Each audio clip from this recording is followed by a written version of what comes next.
never know where life will lead us or what may hinder us along the way. But while every day can feel like one big question mark, it doesn't have to. With the right insights, strategies, and solutions from Western and Southern Financial Group, together we can look ahead to leave the unknown behind. What's Pro Football Focus doing? Last week they had Brady. This week they got Brady. We're literally doing it differently from everybody else. Hey, as a matter of fact, moving forward from this point on, I will not make reference to PFF.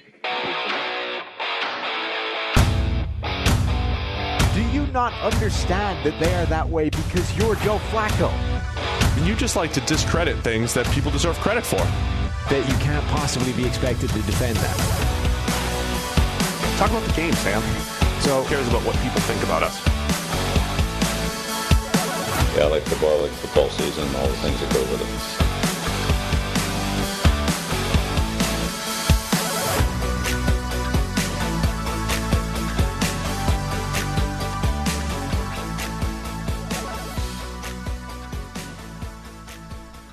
Welcome into the PFF NFL Podcast. Steve Palazzolo back here with Sam Monson, and we've got a great show of all sorts of fun stuff here today.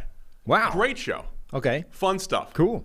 I love when people ask about big-time throws, and we get to explain big-time throws. That's the highlight of today. You actually, you put that in the title. Yeah. It's going to attract a lot of people. See how we have to explain it because you named it so badly? What do you mean? It's pretty self-explanatory. I'm just saying It's a big-time throw. If it was wow throws, we wouldn't have to explain anything. We'll talk about the Packers. Can they sustain their run? We'll discuss a little Monday Night Football, the football team's victory over the Seattle Seahawks. We'll preview Thursday Night Football, Saints Cowboys, and, of course, run through some new charity ideas because you guys have been so good at helping us out and donating to the various charities and the various events that we've had. So we're on to the next one. Yeah, we're up over $12,000 in total raised throughout what have we done now? 4 of these things, charity drives. Yeah. So we're 12,100 and something it's raised. About 3,000 per. It is, roughly. Yeah. I haven't run the numbers, but that's insane. Like 12 grand you guys have raised. When we first started this, my, in my head goal was if we could raise 10 grand in a calendar year, that would be pretty cool. That would be an awesome thing to be able to do from the podcast. We did the first one in like the end of June, started July. So we've half that time and we're 12 grand, not 10. So you guys have been amazing. Like this would not have been possible, obviously, without any of you donating. And, we get to do vaguely stupid things and not earn money from it, generate money that we give to charities. And some of the ideas are getting a little more extreme as we go here. Yeah, there's a lot of people. So a lot of people seem to be very keen on us running some kind of combine between the two of us, including some poor guy who wanted us to me and you on the bench, bench pressing is not a fair contest. You outweigh me by 1 million pounds. You have a significant strength advantage. You're saying I have the advantage bench pressing? Yes. I've got 36-inch arms. Are you kidding me? I have long arms as well, and I'm a lot smaller than you. No, I don't have any advantage there, bench pressing. I think you'll find you do. I also, as a pitcher, which I used to be. You don't bench press because that'll ruin the mechanics? We didn't bench press. I worked out with all those NFL Combine guys. During bench press time, I was doing push-ups. It was simple body weight stuff. Can you do a push-up? At the moment? Yeah, right now. I could probably do one. Probably knock one out. This is for charity, maybe. For charity. You're saying there's some space down there right now. Yeah, it's off camera at least, so it's not that embarrassing. I could do a push-up. I think more than one. It'd be challenging right now. Okay. I'm not built. That's the thing. I'm not built for. Even in my heyday, could I do push-ups? Sure, but it's not my thing. With the long arms. Yeah, look, easy. I have long arms as well, and your fault. I'm You're significantly less. There's a lot less of me to push around than you. One guy gave us an idea, which I kind of like, actually. We had this thing recently about how we were part of our sell for the X-Chair guys. By the way, some of you bought one. Good work. Thank you. Appreciate that. Yeah, that was great. Keep going. Part of our sell on the X-Chair is how easy it was to put together, to the point where even you could manage it because you are that inept at putting things together. So somebody suggested that you should assemble a piece of furniture for the PFF office, and that could be what we do. I think if we got something ridiculous from IKEA, like a random piece of IKEA crap that I took the instructions away from and just said, go. can't take the not that the instructions are that much better. They have like the little stick figures there, and it's like, oh, do this thing, and it's in Swedish, and it's just not it's something a whole really mess. complicated, where you've just got no shot without the instructions, but like a small desk, and you just take away the instructions and then see, all right, go nuts. This does not sound. How long will it take? Look, there's IKEA. Honestly, is IKEA a future sponsor? Because I'm about to go to town on IKEA. The single worst part about that, I don't have any sympathy for you who would spend the rest of the day trying to put something together. But the poor video guy that would have to take 18 hours of footage and edit it together to make it look like it didn't take a week and a half, that would be rough. While you mentioned X-Chair, we should mention their deal right now. I think the reason why we did have some people buy this week, we got word, because it's $500 off. Working from home is more important than ever right now, and optimizing your home office with an X-Chair or their many accessories to enhance your focus, productivity, energy, and comfort. Sounds like a really good idea to me. Once you feel the customized support of the X-Chair's patented DVL, that's the dynamic variable lumbar, there's no going back. You get the LMX massage and temperature regulation, exclusively designed and made for X-Chair. With versatile comfort and extraordinary design, X-Chair fits any space. I love mine. High performance, quality engineering, extreme comfort. And it's the perfect time to purchase an X-Chair because why? As I said earlier, now's the only time X-Chair goes on sale all year. It's right, only on Black Friday, Cyber Monday weekend. So you save up to $500 on X-Chair, 4 days only. Oh, shoot, is it over right now? I hope it's not over. We should still send you over there. Still go over there and see if it's still available. Black Friday, Cyber Monday weekend. We've extended it. I hope X-Chair does too. XChairNFLPod.com. That's where you're going to go. Letter X, Chair, NFLPOD.com. X-Chair has a 30-day guarantee of complete comfort, and you can finance your purchase for as little as $25 a month. Go to XChairNFLPod.com. Save up to $500, I hope. XChairNFLPod.com. If you're watching on YouTube, we got and if it's not 500, and if they've ended that, it's at least 100. Yes, our link will at least get you 100 off. There. In addition to the 30-day money-back guarantee, the free shipping, all these kinds of things. So go to our link, buy the X-Chair. They are ridiculously comfortable, and yet we are still perched on these ridiculous bar stools in here because this desk is really high. We need X-Chair to get us one more. Just like is there a bar stool X-Chair? Barstool X-Chair. They have that crazy looking like spaceship pod that looks pretty cool. We didn't get those. Can we get one of those? How much are they? I haven't checked. Have not checked. Pull up the website, find out how much the pod costs, because that thing looks pretty badass. Why does this guy want us to do a podcast in full clown outfits, makeup, and all? That's no fun for anybody. I mean, Maybe it's probably fun for some people. There's a lot of people there's like an actual phobia that people have about clowns, right? We might freak some people out if we do that. I thought a fun one a couple years ago. Remember the Dallas radio folks Look that at we that were. thing. Look. Oh, that thing looks ridiculous. I'm guessing that's not cheap. I don't know if that's a part of the $500 off. I don't know either. But there you go. Shop now. Let's see. There we go. Ooh, yeah. I mean, $500 off $6,500. You get this for a cool $6,000. Yeah. XChairNFLPod.com. Yes. The folks from one of the Dallas radio stations a couple years ago. Remember the guy lost a bet and he had to wear like a full football uniform the entire week at the Super Bowl on Radio Row. I feel like something like that could be good. Since we're 2-2 right now, it wouldn't be like, oh, it's got to be Steve, it's got to be Sam. Maybe it ends up being a bet. You're a big, let's do a bet, and loser does something ridiculous. That could be the next. That could be the next thing. Maybe we both compete. We have like competing charities. There are a lot of people that are suggesting some form of competition version, which I think is fair. Some people have suggested that you should try and field punts in a full uniform. I kind of like that. I think that's pretty funny. So we call the Bengals and just go down to the stadium. We borrow your punter and your stadium. Yeah. I mean, if we can get into the University of Cincinnati, I'm sure we can get in. Yeah, we can go to UC as well. Andre loved us. Andre loved letting us in 5 o'clock on a Friday night. We're sorry, Andre. I think that would be pretty funny. A lot of people also want to see a repeat of me covering you playing football to basically prove that you kind of like going out on top. That's what I'm saying. To prove that your one-off lucky shot was a one-off lucky shot. There's video footage of me torching you for 50-plus yards. Great throw.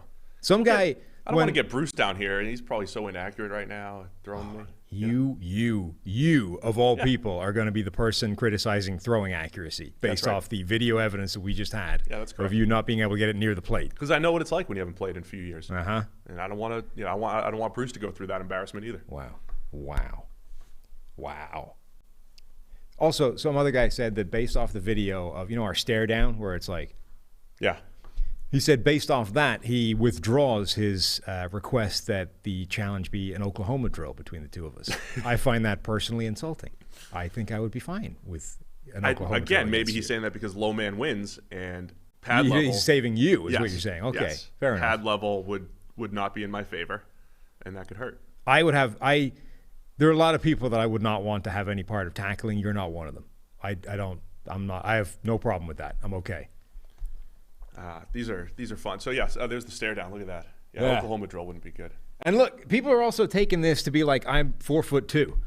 I am 5'11" in height. You just happen to be freakishly proportioned. 6'10". Allegedly. With that Don Sutton hair poking through. So this is not a reflection of my height. This is a reflection of your height, which doesn't necessarily come across in this podcast studio where we're both sitting on bar stools. So keep NFL Podcast at PFF.com. So keep emailing us and love the suggestions. And again, we've got, 2 emails that have gotten the wheels turning for us and fueled this episode here today. Right? Today, yeah. So let's go back to Monday Night Football first, and then we'll get to those. We'll get to some of those emails. All right. Sound good? Yep. So Washington football team 17-15 over the Seattle Seahawks. The Seahawks offense only scored those 13 points because they had a kick a return for 2 points on a blocked extra point. The football team's rolling as you called earlier in the year. They're making their Super Bowl push here, Sam. Exactly as I predicted. A late season run with Taylor Heineke at quarterback all the way to the Super Bowl. Now, admittedly, the Taylor Heineke thing started earlier than I'd anticipated. I think I predicted that happening in the wild card round or maybe week 17 or something. He's been in there since week 2? So that part has been earlier. But other than that, it's right on track. All I need now is for them to win out, and we're good. They are currently the number 7 seed. Is that correct? I think I said that the other day. They would win the tiebreaker at the moment. Right. They don't have the best odds, I don't believe, on PFF.com as far as making it. But the football team has had this. They're getting better, though, obviously. Yeah. And look, they started 2-6 last year as well. Remember, they started out slow. They beat the Steelers on the Tuesday or Wednesday night game, whatever it was, because of COVID. We currently have them with a 34% chance of making the playoffs. We have them with a 16% chance of winning the division still. So there's still a chance because of all those division games that you've cited here a few times. Mm-hmm. And the football team has had this knack. Remember, this started 2 weeks ago with their win over the Tampa Bay Bucks, where they get the ball in the fourth quarter with a 1-score lead, and they run the rest of the clock out. A 10-minute drive. And they were doing similar stuff against Seattle. They had multiple 8+ minute drives. They are getting into this groove of if I need a 5-yard pass, I'm going to make a 5-yard pass. And also from a run game perspective, just picking up what they need. Really impressive how the football team has played and shortening games in that way. And look, the PFF power rankings, which you can find on the website, PFF.com, you go to the betting tab up top, and then the drop down there will give you power rankings. Those are based off 10,000 simulations of the season from here on in, right? I have done my own simulation. Of course. Singular. You updated this. Yes. Where you go through and you pick all the games week by week, how you think they're going to go, and then it spits you out what's going to happen at the end of it. Of course. I have Washington making the playoffs in my simulation. So, 30, whatever it was, percent. It's 100% in your simulation. It's 33% in PFFs. So it's somewhere between the 30% and the 100%. Of course. Which means they're definitely making the playoffs. I had them making the playoffs at 9-8 with the 7th seed. I trust your view. And they can do that, I think, whilst losing to Dallas. So they don't even need to do anything crazy for that to happen. Well, I trust your assessment here. So I mean, look. Whatever you've got going here. The man with the simulation is the one that's always right. And I have a simulation. I mean, you don't have a simulation. I do not. So what would you know? I should go run and I'll go do the simulation as well. Okay. Anyway, Taylor Heineke playing a cleaner brand of football in recent weeks. They're running the ball extremely well. The offensive line has been fantastic this year, and they've dealt with some injuries. They were down to a third-string center the other night after Wes Schweitzer got hurt. Chase Roulier has been out for the season, but Eric Flowers, Charles Leno, Brandon Sheriff, Cornelius Lucas, all playing pretty well, and that has been the strength of this team. And I keep going back to Ron Rivera as well. I don't think it's tough to pinpoint coaches who are legitimate difference makers. We might have a bunch who are just young and they're at the start of their career. Ron Rivera kind of has a history of elevating his teams, and that was one of the reasons why I liked the football team. And I was surprised at last year's run, but I think when you went back and looked at last year's run, you said, okay, he made this not so talented looking football team, literally football team, look much better and elevated them. And I think we're starting to see the Ron Rivera influence as well in this little 3-game stretch that they're on. Yeah, and the other thing is that the defense is not as catastrophic as it was earlier in the season, where they were giving up a big play every week. Much like the plays. Chiefs. So, like, should we have just known, hey, they can't be this bad for this long? I think we did. We cited that a lot. We certainly said it with the Chiefs that, hey, look, they have faced a gauntlet of really good offenses, and they're not as bad as they look.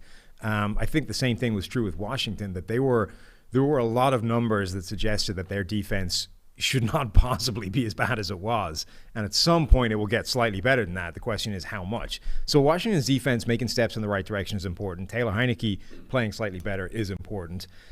And then playing Russell Wilson with mallet finger was also quite important. I do feel like the mallet finger shows up when he tries to zip it. You think? Yeah.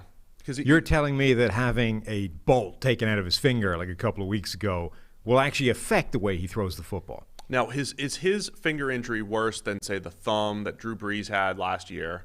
And then who else had one? Which other quarterback just had one this year? Had an issue with their hand and missed time and has come back.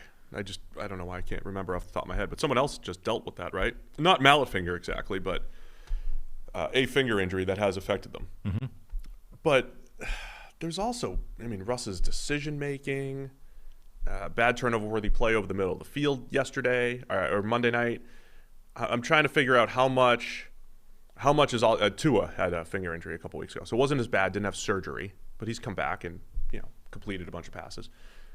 How much of we don't really know what Seattle is in this new offense, right? Because before Russ got hurt, he was grading pretty well, but the offense was really, really dependent on these big throws. Like if you used EPA in a vacuum, they were, I think, one of the more efficient offenses in the league. But if you looked at the number of plays with positive EPA, again, that's expected points added. It's basically, is it a successful play or not?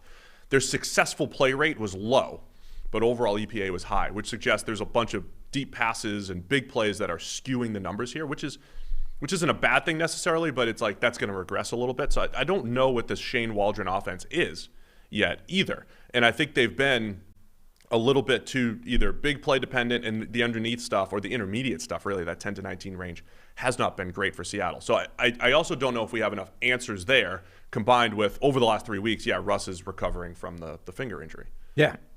I think all that is true. But this idea of, Wilson Rank is one of the greatest healers in the history of anything, might not be that true. Like, he documented his injury, right, with his own video team and all this kind of stuff, and there was some fairly graphic images of exactly what was involved in this finger recovery, and there were pieces of metal inserted into this finger in a fairly structural looking way that were eventually removed, and then he's good to go now. You're throwing hand with that kind of degree of invasive procedure involved. I can only imagine you would struggle throwing the ball the way you used to for years whilst recovering for that. So I think Wilson, it's going to take him a while to get back to where he was. And it's one of those things where it might not, show up every single snap, and it doesn't necessarily explain. It's harder to imagine how a hurt finger can lead to you making dumb decisions. But I think when it's something you've never had to think about before is suddenly there in the periphery of everything you do, it makes the other things worse. So as a big throw it out guy, are you throwing this out? For what purposes? Evaluating, I think there are some serious questions about the future of the Seattle Seahawks. Yeah. From a front office standpoint, from a coaching standpoint, from a Russell Wilson standpoint, they right now, they have the 4th overall pick in the draft.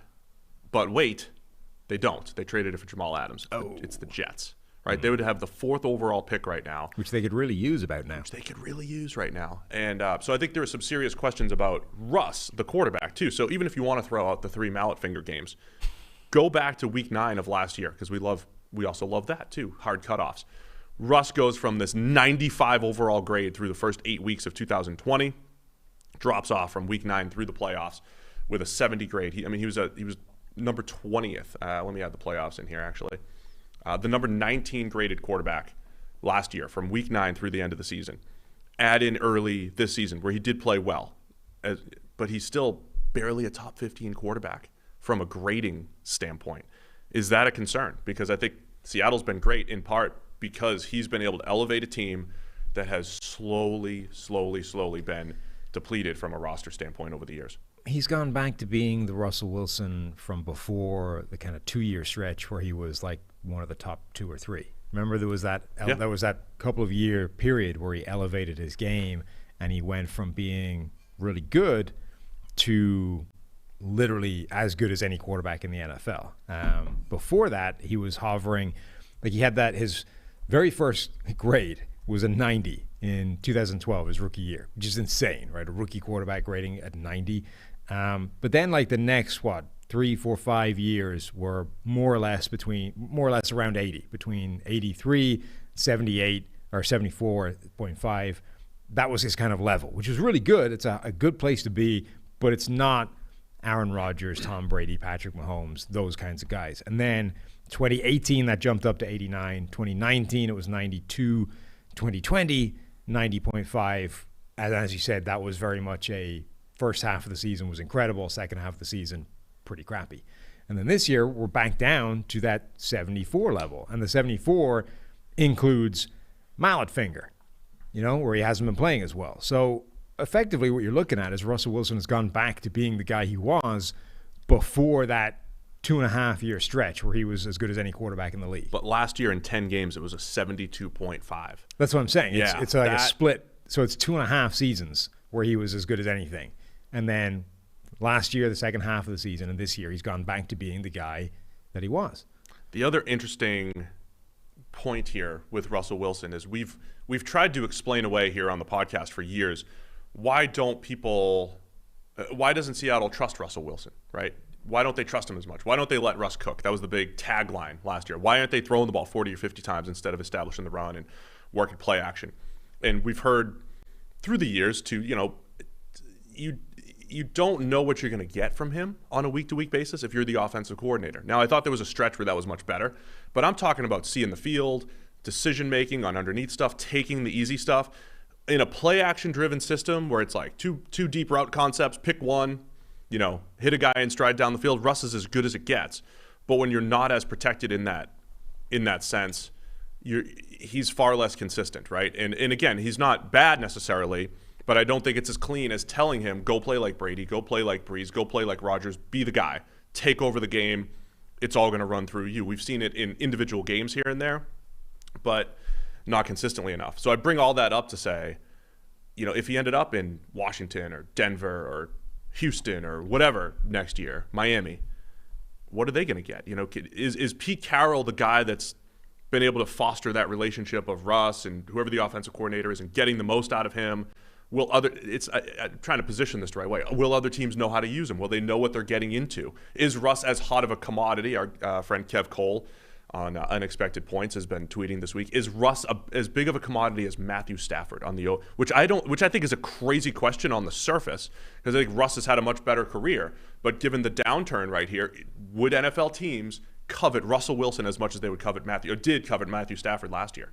Yeah, I think it's a reasonable question. We'll spend a lot of offseason time talking about it, of course. There's always been an element that the narrative, the dynamic has always been portrayed as Russell Wilson is like one of the best quarterbacks in the NFL, and this like idiot Pete Carroll has been dragging him down and not just letting him cook and not turning the ball over to him and saying, go win us the games, trying to like hold him back and drag him down with the run game and all these kinds of things. I think there's always been an element to which that was definitely not a fair characterization of that relationship, and there's definitely a degree to which Russell Wilson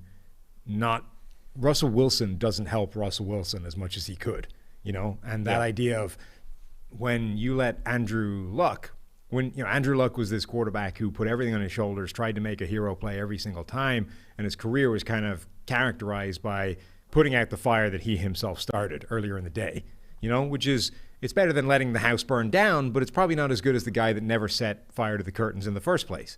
I think there's an element to which Russell Wilson, when the Colts eventually helped him out and said, hey, look, Andrew, you're going to get the ball out of your hands quicker. We're going to give you a bunch of free, easy plays. And, when things go to hell, you can still make the house-saving, put out the fire kind of deal later on. And he was way better. Like, that was the best Andrew Luck. I think there's a degree to which Russell Wilson skews in that direction. Not quite the same style, but won't take the kind of easy things a lot of the time, and won't just take the you never go broke taking a profit kind of attitude, and that always tries to play hero ball. And that, I think, is part of this don't let Russ cook kind of thing that has been happening. Is some of that is on Russell Wilson. And I suspect that if he ends up going somewhere else or they blow it up or whatever, like we're probably going to see that it doesn't all go away if you just separate Russell Wilson from Pete Carroll. Yeah, it's going to be interesting. Patrick in the YouTube comments suggests that the Giants will overpay for Russ. I mean, the Giants are an interesting spot because I think Russell Wilson is there are a lot of quarterbacks who are very aware of their brand and their legacy. He sounds like, Tom Brady clearly cares about he has a legitimate brand called TB12, right? He cares about his brand and his legacy. And I thought Kirk Cousins, when he was a free agent a couple years ago, made a very calculated decision to play in a dome with good receivers and all this stuff. Russ seems like he'd be very calculated in that respect. And big city, bright lights. And, hey, I've played behind a bad offensive line before. They can reconstruct that in front of my eyes, but there's some good playmakers there. I think the Giants would be an intriguing team for Russell Wilson. I don't want to go too far down the rabbit hole, but then you have a team like the Browns who are in the middle of Andrew Berry, their general manager, with some. This is like your boss basically coming out saying, "You got an important few weeks here. You got a very important few weeks here, son. If you want to get paid, we need you to play through injury, Baker, and play well." I mean, the Browns. There are a lot of teams that might have decisions to make on Daniel Jones in New York, on Baker Mayfield in Cleveland. And if Russ is out there, as much as we're saying, is it over in Seattle? Other teams would be sprinting to line up to get Russell Wilson. Yeah, some very pointed comments from Andrew Berry, which is why I've been saying for a while that if you're Baker Mayfield and you want to maximize the contract that you're going to receive next, you should shut yourself down. Oh, you're crazy. You're crazy. Because that's part of the evaluation. Because Andrew's also saying you got to play hurt. You're healthy enough to play through it, lead us to victories. Yeah, but he isn't healthy enough to play. Like, that's the thing. He's been cleared to play, so he's healthy enough to play. Like have a doctor being prepared to sign off on the risk of you going out there and playing with a wrecked shoulder is different to I am healthy enough to go out there and play well, which is the bottom line here. Like, Baker Mayfield could easily be shut down for the season to get his repair a torn labrum in his non-throwing shoulder. And nobody would bat an eyelid. They would. It's going to come really across. Would. It now would they come would. across if he went, like he was protecting himself for his contract, which would be entirely fair from his point of view. Like, why should he be expected to play like crap for the next 14 games from when he injured that thing, so that you can get a cheaper contract out of him and maybe have a better chance to win versus Case Keenum, and absolutely torpedo the poor guy's next contract? Like, why is that fair? How is that the bargain here? He's wrecked his shoulder. He's got multiple other injuries he's dealing with, and every game he plays takes a zero off the end of the contract he's receiving. It's ridiculous. He should shut himself down and say, I was prepared to give it a shot as long as we were going to be fair about this. But if you're saying, not only do I expect you to go out there and play hurt, but I expect you to go out there and play well hurt, otherwise we're not interested in future. Like, what kind of crap is that? Because Andrew Berry's also out there saying, hey, nobody's healthy here in December. And the expectation is... Sure, but there are guys out there significantly more healthy than the dude who has a fully torn labrum at his shoulder. Maybe next year he doesn't have a fully torn labrum, but he's got other injuries that he's got to play through. You still have that expectation that he can go out there and play. And clearly the Browns are looking at him saying, we think 75% of Baker Mayfield's better than Case Keenum, or at least we have to believe that, so we're going to roll with you. It's part of the job, being able to play through that. Didn't Brady have like a torn MCL or something last year and led the Bucs to the Super Bowl? He could have shut it down too. There's plenty of quarterbacks have been shut down for less injuries than what Baker's dealing with right now. All I'm saying is you have your GM, the guy that you're negotiating with, which is probably part of this, by the way. You have your GM essentially coming out here and saying what you're doing right now for our benefit is costing you money with this next contract. That's a pretty tough thing to be dealing with, in addition to just trying to get ready for the next game and being better than you were last time. I think the dude, for his own benefit, should shut himself down, but he isn't. He's not that kind of player. He's clearly going to grit it out and play through it and cost himself a lot of cash. Yeah, I mean, ultimately, I don't know that you're necessarily wrong in that whatever happens in these next few games will determine a lot of this. But absolutely, the Browns are going to be looking at all available options, which may well include Russell Wilson. It may. It's going to be a fun offseason because of all that stuff. I need this plugged in. Something not plugged in here? Who knows? I don't want my computer to die on me. That would be a shame. Anyway, football fans, I'm sure we all love an action-packed, high-scoring NFL game with the latest no-brainer from DraftKings Sportsbook, an official sports betting partner of the NFL. You'll be a winner once a single point is scored. New customers who bet just $1 on any team to score can win $100 in free bets. It's that simple. If Sportsbook isn't yet available in your state, you can still get in on the NFL action. Everyone can play for huge cash prizes all season long with DraftKings daily fantasy sports contests. And DraftKings is giving all new customers a free shot at millions of dollars in total prizes with their first deposit. So all you have to do, download the DraftKings Sportsbook app now. Use promo code PFF. Bet $1 on any team to score and win $100 in free bets. If they score, you score with promo code PFF this week at DraftKings Sportsbook, an official sports betting partner of the NFL. Must be 21 or older. New Jersey, Indiana, or Pennsylvania only. New customers only. Minimum $5 deposit and $1 wager required. One per customer. Restrictions apply. See DraftKings.com/sportsbook for details. Gambling problem? Call 1-800-GAMBLER. All right, Sam, we're going to have... If your computer dies, then you won't have the ad reads, and I'll have to do them. So all of a sudden, I don't want your computer to die either. Open up that doc just in case. Yeah. The only other one we have is Cyber 40% off. We're good. I can do that. That's one. Easy enough, right? I just tell people we have 40% off on PFF subscriptions over at PFF.com. That's all you have to do. An email came in, by the way, while we've been live, from Jeremy Roel. This is an idea that might get you, killed. Steve has to stand on a busy street corner in Cincinnati during rush hour for 15 minutes, wearing the PFF Gardner Minshew shirt and telling passersby some of your favorite phrases, like, hey, let's all creep back toward average and throw the damn ball. That feels like, how you end up with video evidence of Steve's murder. I think he's suggesting I'm on the sidewalk, right? Not in the not like in the middle of a crosswalk or something. Like, one of those people with the big signs that goes walking, So if you get a big PFF NFL podcast billboard, sign with our logo on it, with our heads, and I'll flip it around and honk for the PFF NFL podcast, and I'm just going to yell catchphrases at them. Yeah. But he suggested you join me too and say you're Joe Flacco, right? I'm going to choose to ignore that part. Yeah, he wants you there too. But I think it'd be funnier just to see you in a big sandwich. You'll just yell out fundamentally, right? Yeah. Or did you cut that out of you cut that out recently? I mean, I've been trying to. I don't know how successful it's been. So we'll just go with all of our catchphrases. That wouldn't be bad. That's not a bad one. Be good for the podcast too.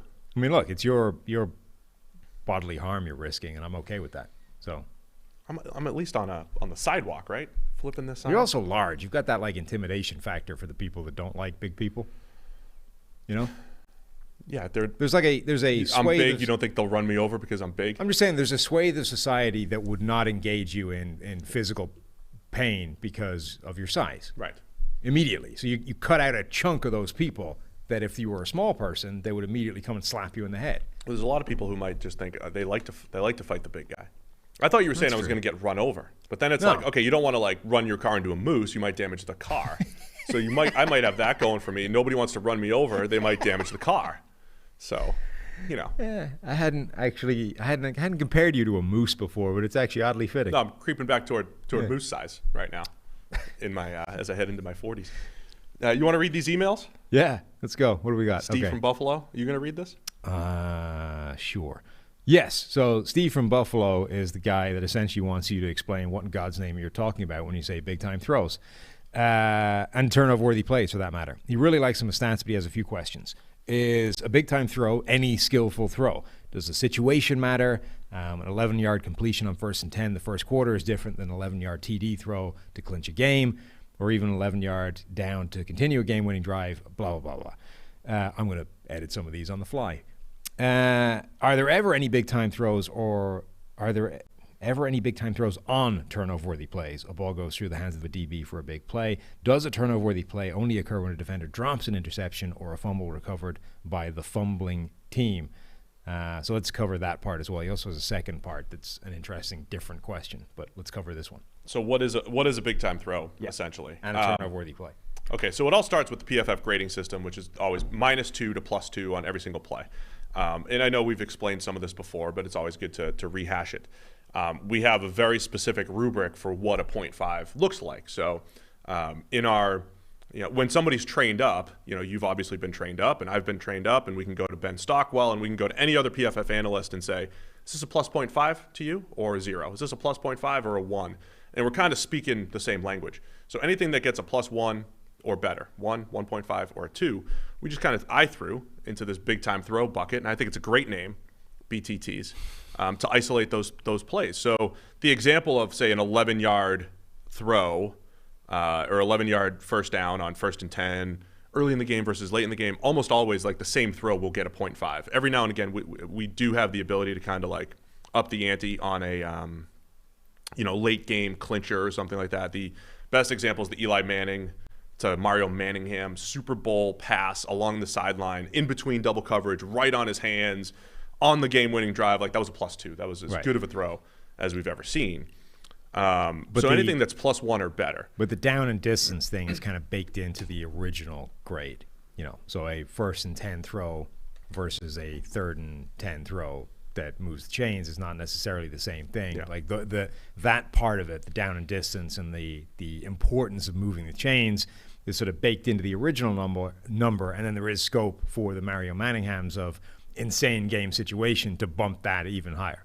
The other example I'll use here too is, so the window of the pass matters, and it doesn't mean we're like encouraging quarterbacks to throw the ball into double coverage, but I think the way to look at it, so Kirk Cousins had even though he didn't have a great overall game on Sunday, his touchdown, one of his touchdowns to Adam Thielen was 4th and 2, back of the end zone. There were underneath defenders. There was a defender on Thielen. He throws it up and away from coverage. That was a shorter big-time throw. So you might see more big-time throws in the 10, 11, 12-yard range, even a little bit shorter, in the red zone because the window is so tight, and we'll bump those up a little bit. But I think one of the ways to describe it, it's great timing, accuracy, general ball location, and so everything is generally pretty good there. And the other way to describe it is it gives you the opportunity for a big play. So because we're grading every player on every play, there is a difference between, say, there's a busted coverage and you throw the ball 40 yards up in the air to a wide open guy, right? Good job recognizing the busted coverage and all that stuff, but like the defense gave that to you. That might just be a 0.5 for us. If you throw the ball 40 yards in the air and it's over the corner and it's before the safety gets there and you put it right on the hands of the receiver who maybe didn't separate all that great, or the defense didn't blow it and give you this great opportunity, you're essentially creating this opportunity. As a quarterback, you're creating this big play opportunity for your team. Therefore, it's better. So it'll get a higher grade. So great timing, accuracy down the field. They're generally going to be 15-plus yard passes, and the further you get, the more credit you'll get. And we're grading the process, not the results. So, right. A dropped pass at the end of a big-time throw doesn't change the big-time throw. The big-time throw will get graded that way, even if his receiver drops it at the end. And that's why, so one of the questions here was, are there any big-time throws on turnover-worthy plays? So, if the ball goes through the hands of a defensive back but is then caught by the receiver for a big play, no, because the process there is the throw was to a defensive back who then ended up conspiring not to catch it. That would probably be a turnover-worthy play, barring any other mitigating circumstances. The fact that the DB screwed it up and it goes through and is caught by the receiver, that's a really good play for the offense, right? It ends up moving the chains. It ends up being a big play and is massive for the team's chances of winning. But the quarterback on that play was bad. He threw the ball to a defensive back who didn't catch it and should have been punished. And the reason we do that in terms of grading is because the process thing is the most predictive element. If you have a quarterback that's throwing the ball consistently to corners, even if they drop them 10 times in a row, the point is he's throwing it consistently to corners. And in the future, unless you give him a reason not to do that, he's going to keep throwing it to corners. And ultimately, that guy will be a bad quarterback. The fact that, in a game of sample sizes like football, luck can kind of shine, Lady Luck can shine her eye on a quarterback for a while and not punish him for bad plays, doesn't change the fact that he's playing badly. So you can have a big-time throw that becomes a turnover, but the definition big-time throw or turnover-worthy play is based off the process. It's based off the grade, not the result. And that's why Brady on Monday Night Football a couple weeks ago was a good example too. He threw an interception on a non-turnover-worthy play to Mike Evans on a screen. And then Brady's best pass of the game was a big-time throw to Brashad Perryman that he put on his hands in the end zone, and he drops it. And again, I always try to reiterate too, I think PFF, we're the only system that I think properly views those two plays. QBR takes, they acknowledge drops, but I think you still get a little bit of a downgrade for throwing that interception on a drop. And it acknowledges maybe Brashad Perryman dropped the pass from Brady, but you're not getting the same exact credit as you would if he had caught it. We're giving the same exact credit no matter what happens at the end of the play, whether it's dropped or not. So that's why EPA obviously doesn't account for that, because that's just a broad, like Brady got horrible negative EPA for the interception that was completely Mike Evans' fault. So again, when you're attaching EPA to a player, I think things get skewed, especially in really small sample sizes. QBR is not accounting for it. No traditional stats, EPA, nothing's accounting for it, quite like the PFF grade. Some of the other questions about like 3rd and 8 and 3rd and 10, a lot of it's just like when you hit a deep out. Joe Burrow had a deep out the other day, right? It was a layered deep out from the far hash. It was 15 yards, and it was perfect on the sideline to T. Higgins. It was a pass. Again, it's not even really an open throw, and Joe Burrow made it an open throw. We called that a big-time throw because it's a deep out, 15 yards. Another 15-yard deep out might be single coverage. The receiver creates a ton of separation. You just kind of throw it out there. It's catchable. It's not, right on him. And that might just be a 0.5. So it's kind of differentiating between how much the quarterback is contributing to the production on a given play. Okay. Let's skip ahead to the next email. This one from Andrew Bowl.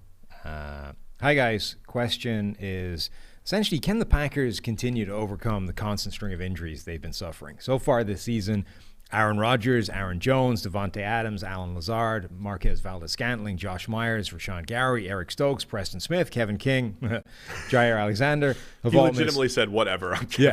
Have all missed games with injuries. Robert Tonyan, Whitney Merciless, Elton Jenkins are all out for the year. They haven't had David Bakhtiari yet and barely had Zadarius Smith with just 18 snaps in week 1. At some point, do they reach a critical mass of injuries that they just can't overcome anymore? I mean, I think if you're talking about in the playoffs, yes. It is an impressive effort, and I think that's why so many people are high on Matt LaFleur as coach of the year. On the other hand, I would say if you look at if you go up and down the Packers' most impressive wins, maybe the 49ers in week 3, they win 30-28, but the 49ers, they weren't the same team back then, maybe that they are now. The Steelers team in week 4, again, not one of the better teams in the world. I mean, the Bengals win in week 5, which was literally a play here and there in their favor. That ends up becoming a pretty good win. Of course, the Cardinals, a depleted Packers team goes and beats the Cardinals. But even that was like, I mean, Kyler Murray threw a game-winning touchdown. The receiver just decided not to turn around and catch it in A.J. Green. I mean, that is the fine line that has the Packers at 9-3 here and right up there, right behind the Cardinals for the number 1 seed. The Seahawks, this was Russell Wilson's return from mallet finger, and they scored only 17 points in that particular game. They lose to the Vikings, and then, very impressive win against a Rams team that is falling apart just a little bit. So I think overall I've been impressed with what the Packers have done. I do think when you get into a playoff situation, though, and you got to play either teams at full strength or the Bucs or the Cowboys, whichever good team you're going to run into in the playoffs, I think it eventually comes back to bite unless a lot of these guys come back healthy. Yeah, I mean, so 3 teams I think have been impressive this year in terms of navigating real setbacks with injuries. I think the Packers are one of them. I think Arizona is another one, dealing without their quarterback and without their number 1 receiver for a stretch of games. And then Tennessee are the other one, and Tennessee, it's finally kind of catching up with them now. I think injuries, obviously anytime you lose a ton of players, it's not good. But I think the real problems come when they're concentrated in one area. And if they're not, and if you look at Green Bay's, okay, they've had an absolute ton of them, but generally they have been spread out. You lose Jair Alexander, you lose Zadarius Smith, you lose David Bakhtiari. Like, they have generally managed to avoid the kind of crippling injury hits to one specific position, right?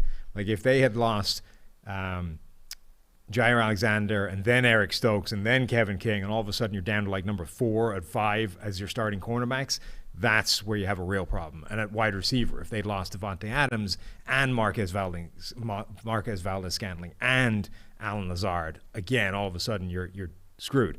The offensive line, they've gotten pretty close. Like, they haven't had Bakhtiari all year. Elton Jenkins was doing really well at left tackle. Now he's down. They are down to like a 3rd string at best left tackle, and at least have held up well for a game. But that's the kind of thing where I think it can cause real problems over a period of time. And if they don't get David Bakhtiari back pretty quickly, that feels like the kind of thing that could actually derail their season. But other than that, I think they can actually keep weathering this as long as those injuries don't hit at the same spot. And the concern is now you're so thin, you don't have that buffer room anymore. So if one guy goes down at a position where one or two guys have already gone down, now you're back into that crisis mode. Like they're one injury now, essentially, from that kind of crisis at any given position. And the offensive line injuries last year hurt the Packers in the conference championship game against the Bucs. They had Billy Turner forced to play left tackle, and he got beat up a little bit. The run blocking wasn't great in that particular game. It did kind of catch up. I will say our preseason narrative, though, that they were so dependent on Aaron Rodgers, Devontae Adams, and Jair Alexander, maybe they've we could look at it from the other lens and say, okay, they have answered that problem. Absolutely. Right? Because they've won games despite Aaron Rodgers. They've won games because of him. They've won games despite him. They've won games with defense. I do love that. When you watch a team win in different ways, I do feel much better about them going forward. The Chiefs last year, I think, are a good example of where you just at some point reach critical mass when all the injuries are concentrated in one spot. Like their offensive line had been banged up all season long. They've been losing guys left, right, and center like week after week. Another guy goes down, but it wasn't until they lost Eric Fisher in the conference championship game that was it. Like that was the tipping point. That was the straw that broke the camel's back. And all of a sudden you get to the Super Bowl and it's like, wow, the Chiefs have the worst offensive line in the NFL. Well, they only have one player different than it was a week ago, or 2 weeks ago, rather. You know what I mean? But that was the one. That was the final straw too far, or the bridge too far for this line to keep functioning. Green Bay they've had a lot of injuries along the offensive line, but they've just about patched it together at this point. But I would say they are they're an injury away from maybe that offensive line completely collapsing. We have some other smart questions coming through in the YouTube chat, more about our grading system and everything. The one question about considering ball placement on yards after the catch or fueling yards after the catch. I would say through the years, I think we've learned that yards after the catch are mostly a product of how open a receiver is. So it's more the receiver versus the defense. The ball location does matter. It absolutely does. It shows up in our QB and our throw and our accuracy grades. So we do actually have accuracy that says he put this on the front number, he put it on the back shoulder, he put it on this frame. And also, we do consider all that. And it does show up in the grading as well, depending on the severity. So, right. The difference in ball location between like right here, perfectly out on your hands, slightly out in front of you, exactly where you want it for 100% optimal yards after the catch, and a pass that's like here, a foot and a half behind you that's not ideal but is perfectly catchable. That's not going to change your grade. But if the difference between like the perfect pass and the one that makes you stop and check your run and have to go back and get it, and it's still technically catchable, it still technically moves the chains, but it 100% cost you 10 yards after the catch, that will change the grade on the throw. And we will downgrade both the quarterback and the receiver sometimes on a drop, say. An inaccurate pass that's dropped that should still be caught, we can dock the receiver. We could also dock the quarterback. All I'll say is I think the grading is very intelligent when it comes to that. Like we have leeway to make those adjustments. The key is consistency, though, is to try to if you turn on the tape in week 1 versus week 12 or back in 2014 saying, here's this 0.5, here are 0.5 throws from 10 to 19 yards, they'll all kind of like look similar, right? And then there's also other adjustments that happen based off of difficulty and, to normalize things and kind of set it up against expectations. So I think it is a pretty smart grading system, and that's why it's been shown to be the most consistent, especially when it comes to quarterback play, offensive line play, and a whole bunch of other areas. So that's my pitch right there. Nice. Which makes me also say, go Cyber 40 right now. Go get your 40% off for all these grades and stats, which are really smart and intelligent, Sam. 40% off anything over at PFF.com. I'm not trying to, I don't want to come across defensive or anything. I'm just trying to say we do a good job, I think, in the grading, describing what happened on the field. Yeah. So people have used like touchdown to interception ratio for years. Big time throw to turnover worthy plays it's a proxy for that, and it's a much more nuanced and accurate version because you are stripping out all those plays where somebody asked this, and honestly it's something we should probably do, like the idea of why do we not have a statistic that's like non-quarterback fault interceptions. You know what I mean? And we do kind of like indirectly, we can come up with that number, but that should just be a number. Like quarterback, like Tom Brady, 9 interceptions, 3 non-quarterback interceptions or whatever. We should have that nailed somewhere. But, it wouldn't be bad to have it directly next to it, just to give that context. So he threw 9, and there's 2 drops, there's a Hail Mary, there's whatever in there, and you deduct those. But the point is, the big-time throws and the turnover-worthy plays, they kind of strip out those noisy plays that are not on the quarterback, and they add back in a bunch that were on the quarterback and aren't necessarily counted by those box score numbers. So I think they're a much better way of looking at it than the touchdown to interception number, which everyone kind of has used for years as the way of measuring how well the guy is playing. Anyway, that was all good stuff. 40% off over at PFF.com. So 40% off. Big time throw to turnover worthy play ratio, I think is a great. I think it's the way you said it, better than touchdown to interception ratio. Trying to agree with you here. Yeah, nice. What's Thursday Night Football this week? Cowboys Saints. Okay. We've got Mike McCarthy in COVID protocol. We've breaking news here on the show as we've been live. Yeah. Yeah. As we're live here on YouTube, where you can give us that thumbs up. Amari Cooper's been activated from the COVID list for the Dallas Cowboys. But it's still coughing, so might not play. Well, coughing was yesterday. Now he's been activated. So I don't know. Either way, he's been activated for whatever reason. And I don't know. Amari Cooper might be back. That's good for the Cowboys. Yeah. If he is. Presumably, CeeDee Lamb will be back this week. We'll see. Yes, that would be hopeful, rather than spending the next 5 minutes talking about him and then him not showing. What's Greenline looking at it? I haven't looked at the number just yet. Funny you should ask, Stephen. Greenline has a significant edge towards the New Orleans Saints versus the betting line. So the Saints line, are getting 4.5 at home here. The line is 4.5. Greenline thinks it is significantly closer than that. And then, that's one of the larger edges I've seen actually this season for Greenline. And then Sean Payton is just trying to play like episodic TV producer here. Who's your starting quarterback? We'll see. Might be Taysom Hill this time. We'll see. It might be Taysom Hill. Could be Trevor Siemian. We don't know who the starting quarterback will be for the New Orleans Saints. So you got to tune in Monday night, 8:20 on Fox and NFL Network. Wow. Find out who is the starting quarterback for the New Orleans Saints. Taysom Hill or Trevor. I won't even say the names because that's not going to entice people. No. But we'll find out who the starting quarterback could be. Drew Brees. What if it's Drew Brees? Sure. Who would be better, Drew Brees straight out of the booth, Trevor Siemian, or Taysom Hill? What's the best option? It's a real question, isn't or it? Jameis on one leg. Not Jameis on one leg. He's fourth. He needs 2 legs to be able to like fling himself backwards to throw the ball. Or Jameis. It's not a bad question though. Like, is Drew Brees straight out of the announcer's booth?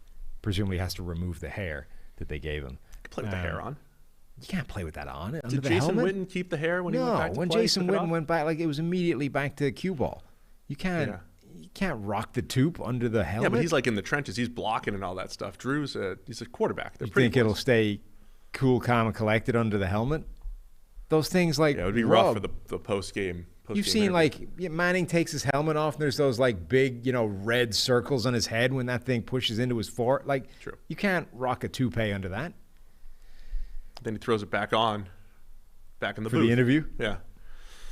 Anyway, it's a real question. Like if he showed up tomorrow and was like, coach, put me in, I can play, would he be better than the options that they currently have?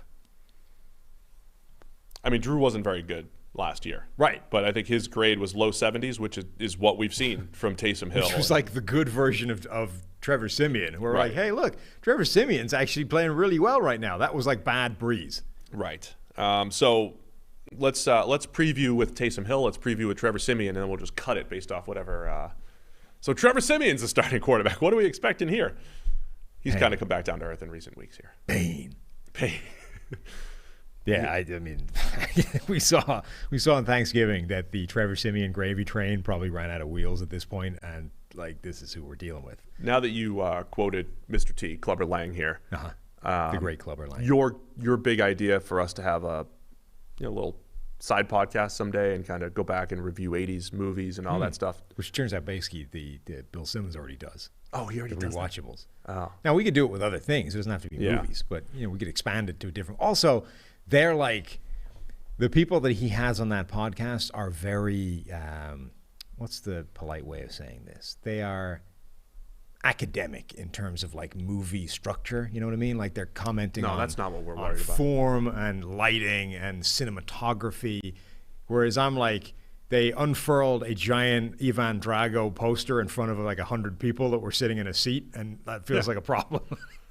Like, I think it's a lot less, you know. You're going to pick apart the logic here. Yeah, the logic of, and the idiot stuff, not the like actual filmmaking. So again, I'm not trying to get this off the rails because we're up against it. We're up against it. We got a time limit on Wednesdays. Okay, not really. So we're open-ended. What was the point you were making? You said you saw the director's cut of Rocky IV last night. I did. Should that be its own? Would anybody listen to to an episode of Steve and Sam breaking down the Rocky IV director's cut, the real Rocky IV, whatever? You know, it's a historical movie. Well, the original is. The director's cut is a waste of somebody's, like a year of somebody's life. Oh, no. Did the director's cut, would that have also ended And remember, the the director War? is Sly, right? So at some point, bored out of his gourd, Sly just decided to go back and remake Rocky IV in a studio somewhere. Bill Simmons does a really good job of connecting, current events, old events, and all that stuff, in making it entertaining and all that stuff. He may have been the one that said originally that Rocky was the one who ended the Cold War with the Soviets. I think that was initially him. Got the ball rolling back in 1985. By 1989, the wall fell and the whole thing crumbled. That was the first domino? Absolutely was. Okay. When Rocky goes over there. I mean, Christmas night in Moscow. The whole Politburo stood up and applauded him. That's what I'm saying. You can't. I mean, it's no coincidence that within 4 years, the USSR was no longer. USSR. Yeah. Or within 6 years, whatever the exact time was. Not to spoiler it or anything, but if you really like the original, I wouldn't recommend watching the director's cut. 40 minutes of new footage, apparently, but it's the same length, so they stripped out 40 minutes of the original movie, and the original movie was okay. So why just leave it alone? Go find something else to meddle with. Well, that's sad. Find sad a crappy movie that nobody cares about. Fix that one. Just trying to figure out if people would be entertained by us going back and picking apart Arnold movies and all that stuff. Arnie movies. Somebody liked the Commando reference from the other day. Yeah. I mean, some of his one-liners are just absolutely incredible. Particularly in Commando. I mean, that movie's that's some high-level stuff right there. Anyway, just throwing that out there. No more spoilers on the director's cut with Rocky IV, other than sounds a little disappointing. They did keep in the No Easy Way Out montage, though. Yeah, that's good. If that hadn't have showed up, I'd have switched it off right there. No, it's iconic, man. It is iconic. And I wonder if Paulie got to see the Rose Bowl game. He was real worried about seeing the Rose Bowl when he was out in Moscow in the snow. Anyway, back to the Saints. I don't know how we got off on that, but it's my fault, off on that tangent. Saints, quarterback. What would you expect from Taysom Hill at quarterback? What did we see from Taysom Hill last year when he was the starter? I think you see a quarterback that is capable of taking short underneath passes that are fairly well schemed up with, the threat of his rush, the threat he brings on the ground, RPOs, those kinds of things, and is critically unable to hit a deep ball. Now, I don't think it's because he doesn't have an arm.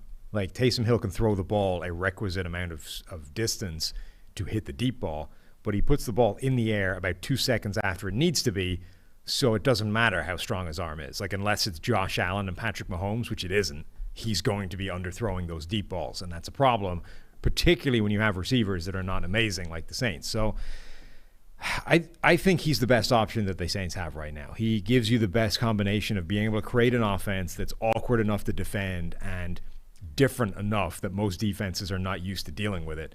And he is a really good runner. Like, he's got genuine skills with the ball in his hands, particularly when, like last year, he didn't have the best grade in the world in terms of running because he kept fumbling the damn ball. Like, if he can figure that out and just wrap it up and not lose control of it, that moves him on a huge amount. If he can figure out how to put the ball in the air early enough when he's throwing deep, massive ability. But I wouldn't have high expectations, but I think it's at least, if you're going to have a substandard, relatively crappy quarterback, at least make one that's difficult and a pain in the ass to defend. Nobody is concerned about Trevor Siemian, which is the biggest problem right now. He might be able to play slightly better than Taysom Hill, but not in a way that actually concerns a defense or causes them any kind of sleepless nights over the week planning for it. Taysom Hill, whatever you think about how good he is at least a pain in the ass to game plan for. And that, I think there's merit to that. Yeah, I mean he's good in the design running game. He's good. You can run QB power and counter and all that stuff. You also have injuries up front too, which also hurts, right? Having Ryan Ramczyk and Teron Armstead, the best tackle tandem in the NFL,